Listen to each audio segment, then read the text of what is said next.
اور میں اپنے آپ کو پاک صاف نہیں کہتا، کیونکہ نفس امارہ انسان کو برائی ہی سکھاتا رہتا ہے، مگر یہ کہ میرا پروردگار رحم فرمائے۔ بے شک میرا پروردگار بخشنے والا ہے، مہربان ہے۔ اور بادشاہ نے حکم دیا کہ اسے میرے پاس لاؤ، میں اسے اپنا مصاحب خاص بناؤں گا۔ پھر جب ان سے گفتگو کی تو کہا کہ آج سے تم ہمارے ہاں صاحب منزلت ہو اور صاحب اعتبار ہو۔ یوسف نے کہا مجھے زرعی پیداوار پر مقرر کر دیجئے، کیونکہ میں حفاظت بھی کر سکتا ہوں اور اس کام سے واقف بھی ہوں۔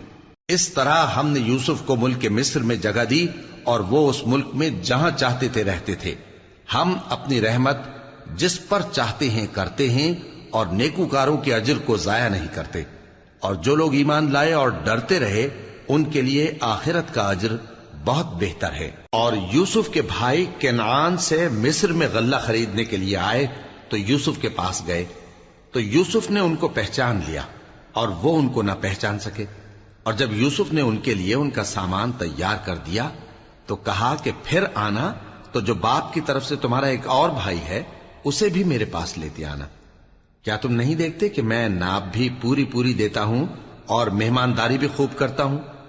اب اگر تم اسے میرے پاس نہ لاؤ گے تو نہ تمہیں میرے ہاں سے غلہ ملے گا اور نہ تم میرے پاس ہی آ سکو گے۔ انہوں نے کہا کہ ہم اس کے بارے میں اس کے والد کو پھسلائیں گے اور ہم یہ کام کر کے رہیں گے۔ اور یوسف نے اپنے خدام سے کہا کہ ان کا سرمایہ یعنی غلے کی قیمت ان کے سامان میں رکھ دو۔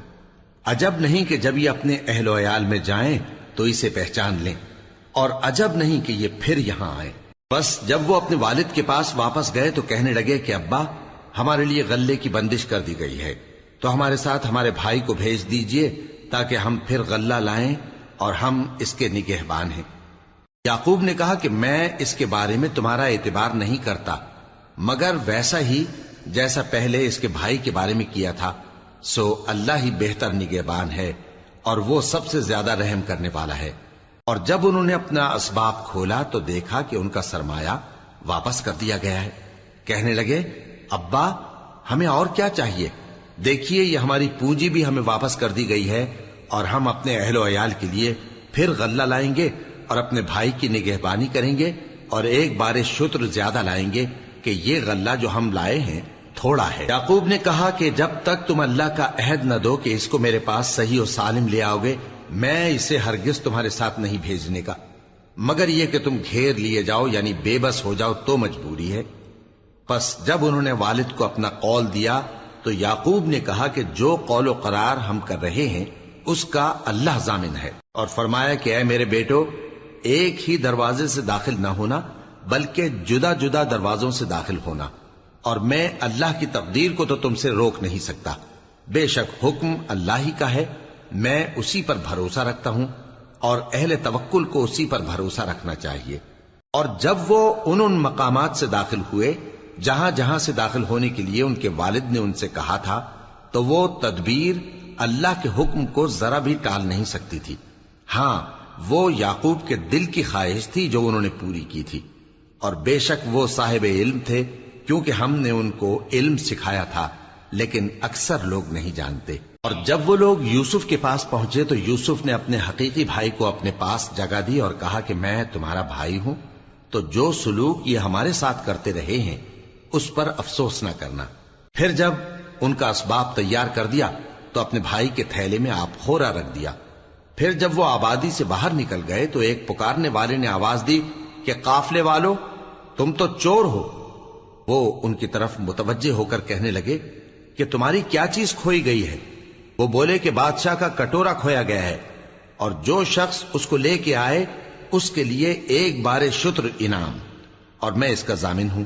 وہ کہنے لگے کہ اللہ کی قسم تم کو معلوم ہے کہ ہم اس ملک میں اس لیے نہیں آئے کہ خرابی کریں اور نہ ہم چوری کیا کرتے ہیں۔ وہ بولے کہ اگر تم جھوٹے نکلے یعنی چوری ثابت ہوئی تو اس کی سزا کیا؟ انہوں نے کہا کہ اس کی سزا یہ کہ جس کے تھیلے میں وہ دستیاب ہو وہی اس کا بدل قرار دیا جائے، ہم ظالموں کو یہی سزا دیا کرتی ہیں۔ پھر یوسف نے اپنے بھائی کے تھیلے سے پہلے ان کے تھیلوں کو دیکھنا شروع کیا، پھر اپنے بھائی کے تھیلے میں سے اس کو نکال لیا۔ اس طرح ہم نے یوسف کے لیے تدبیر کی، ورنہ بادشاہ کے قانون کے مطابق وہ اپنے بھائی کو لے نہیں سکتے تھے مگر یہ کہ اللہ چاہے ہم جس کے چاہتے ہیں درجے بلند کرتے ہیں، اور ہر علم والے سے بڑھ کر ایک بڑا علم والا ہے۔ برادران یوسف نے کہا کہ اگر اس نے چوری کی ہو تو کچھ عجب نہیں کہ اس کے ایک بھائی نے بھی پہلے چوری کی تھی، مگر یوسف نے اس بات کو اپنے دل میں مخفی رکھا اور ان پر ظاہر نہ ہونے دیا، یعنی زیر لب کہا کہ تم بڑے برے ہو اور جو تم بیان کرتے ہو اللہ اسے خوب جانتا ہے۔ وہ کہنے لگے کہ اے عزیز، اس کے والد بہت بوڑھے ہیں اور اس سے بہت محبت رکھتے ہیں، تو اس کو چھوڑ دیجئے اور اس کی جگہ ہم میں سے کسی کو رکھ لیجئے، ہم دیکھتے ہیں کہ آپ احسان کرنے والے ہیں۔ یوسف نے کہا کہ اللہ پناہ میں رکھے کہ جس شخص کے پاس ہم نے اپنی چیز پائی ہے اس کے سوا کسی اور کو پکڑ لیں، ایسا کریں تو ہم بڑے بے انصاف ہیں۔ آخر جب وہ اس سے نا امید ہو گئے تو الگ ہو کر صلاح کرنے لگے۔ سب سے بڑے نے کہا، کیا تم نہیں جانتے کہ تمہارے والد نے تم سے اللہ کا عہد لیا ہے اور اس سے پہلے بھی تم یوسف کے بارے میں قصور کر چکے ہو؟ تو جب تک والد صاحب مجھے اجازت نہ دیں میں تو اس جگہ سے ہلنے کا نہیں، یا اللہ میرے لیے کوئی فیصلہ کرے، اور وہ سب سے بہتر فیصلہ کرنے والا ہے۔ تم سب والد صاحب کے پاس واپس جاؤ اور کہو کہ ابا، آپ کے صاحبزادے نے وہاں جا کر چوری کی، اور ہم نے تو اپنی دانست کے مطابق آپ سے اس کے لے آنے کا عہد کیا تھا، مگر ہم غیب کی باتوں کے جاننے اور یاد رکھنے والے تو نہیں تھے، اور جس بستی میں ہم ٹھہرے تھے وہاں سے، یعنی اہل مصر سے، اور جس قافلے میں آئے ہیں اس سے دریافت کر لیجئے، اور ہم اس بیان میں بالکل سچے ہیں۔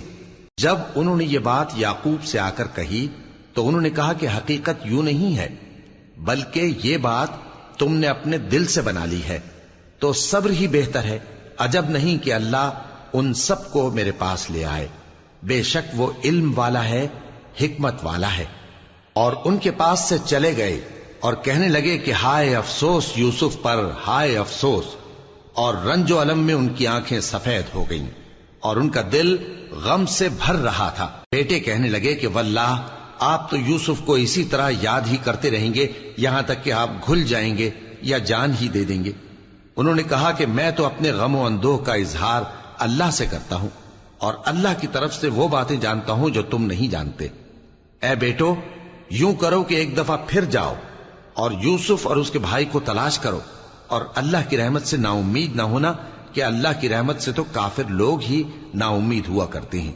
پھر جب وہ یوسف کے پاس گئے تو کہنے لگے کہ اے عزیز، ہمیں اور ہمارے اہل و عیال کو بڑی تکلیف ہو رہی ہے، اور ہم یہ تھوڑا سا سرمایہ لائے ہیں، آپ ہمیں اس کے عوض پورا غلہ دے دیجئے اور ہم پر خیرات کیجئے کہ اللہ خیرات کرنے والوں کو ثواب دیتا ہے۔ یوسف نے کہا، تمہیں معلوم ہے کہ جب تم نادانی میں پھنسے ہوئے تھے تو تم نے یوسف اور اس کے بھائی کے ساتھ کیا کیا تھا؟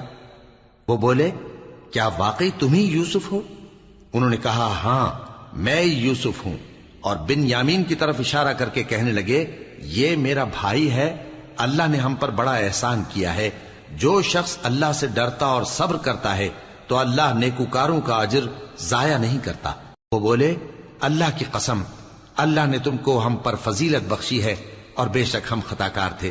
یوسف نے کہا کہ آج کے دن تم پر کوئی ملامت نہیں، اللہ تم کو معاف کرے، اور وہ سب سے بڑھ کر رحم کرنے والا ہے۔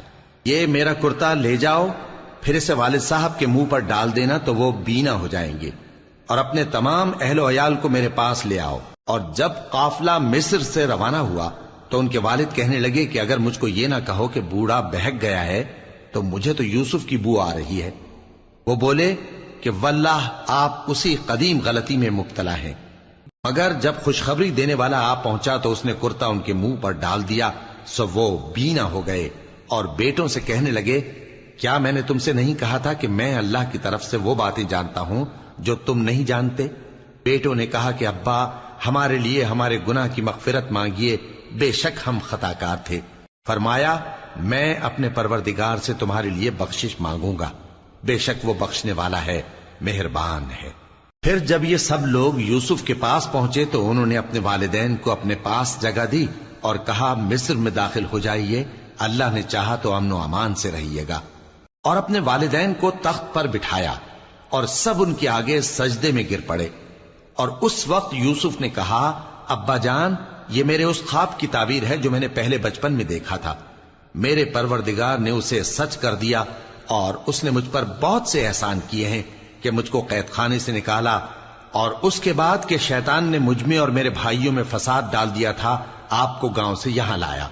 بے شک میرا پروردگار جو چاہتا ہے تدبیر سے کرتا ہے، وہ علم والا ہے، حکمت والا ہے۔ جب یہ سب باتیں ہو لیں تو یوسف نے اللہ سے دعا کی کہ اے میرے پروردگار، تو نے مجھ کو حکومت سے نوازا اور خوابوں کی تعبیر کا علم بخشا۔ اے آسمانوں اور زمین کے پیدا کرنے والے، تو ہی دنیا اور آخرت میں میرا کارساز ہے۔ تو مجھے دنیا سے اپنی اطاعت کی حالت میں اٹھائیو اور آخرت میں اپنے نیک بندوں میں داخل کیجو۔ اے پیغمبر، یہ اخبار غیب میں سے ہیں جو ہم تمہاری طرف بھیجتے ہیں۔ اور جب برادران یوسف نے اپنی بات پر اتفاق کیا تھا اور وہ فریب کر رہے تھے تو تم ان کے پاس تو نہ تھے، اور بہت سے آدمی گو تم کتنی خواہش کرو ایمان لانے والے نہیں ہیں، اور تم ان سے اس خیر خواہی کا کچھ صلہ بھی تو نہیں مانگتے۔ یہ قرآن اور کچھ نہیں، تمام جہانوں کے لیے نصیحت ہے۔ اور آسمان و زمین میں بہت سی نشانیاں ہیں جن پر سے یہ گزرتے ہیں اور ان کو نظر انداز کر دیتے ہیں، اور یہ اکثر اللہ پر ایمان نہیں رکھتے مگر اس کے ساتھ شرک بھی کرتے ہیں۔ تو کیا یہ اس بات سے بے خوف ہیں کہ ان پر اللہ کا عذاب نازل ہو کر ان کو ڈھانپ لے، یا ان پر ناگہاں قیامت آ جائے اور انہیں خبر بھی نہ ہو؟ کہہ دو میرا رستہ تو یہ ہے، میں اللہ کی طرف بلاتا ہوں سمجھ بوجھ کر، میں بھی لوگوں کو اللہ کی طرف بلاتا ہوں اور میرے پیراؤ بھی، اور اللہ پاک ہے اور میں شرک کرنے والوں میں سے نہیں ہوں۔ اور ہم نے تم سے پہلے بستیوں کے رہنے والوں میں سے مرد ہی بھیجے تھے جن کی طرف ہم وہی بھیجتے تھے۔ کیا ان لوگوں نے ملک میں سیر و سیاحت نہیں کی کہ دیکھ لیتے کہ جو لوگ ان سے پہلے تھے ان کا انجام کیا ہوا؟ اور متقیوں کے لیے آخرت کا گھر بہت اچھا ہے، کیا تم سمجھتے نہیں؟ یہاں تک کہ جب پیغمبر نا امید ہو گئے اور انہوں نے خیال کیا کہ اپنی نصرت کے بارے میں جو بات انہوں نے کہی تھی اس میں وہ سچے نہ نکلے، تو ان کے پاس ہماری مدد آ پہنچی، پھر جسے ہم نے چاہا بچا دیا، اور ہمارا عذاب اتر کر گناہگار لوگوں سے پھیرا نہیں کرتا۔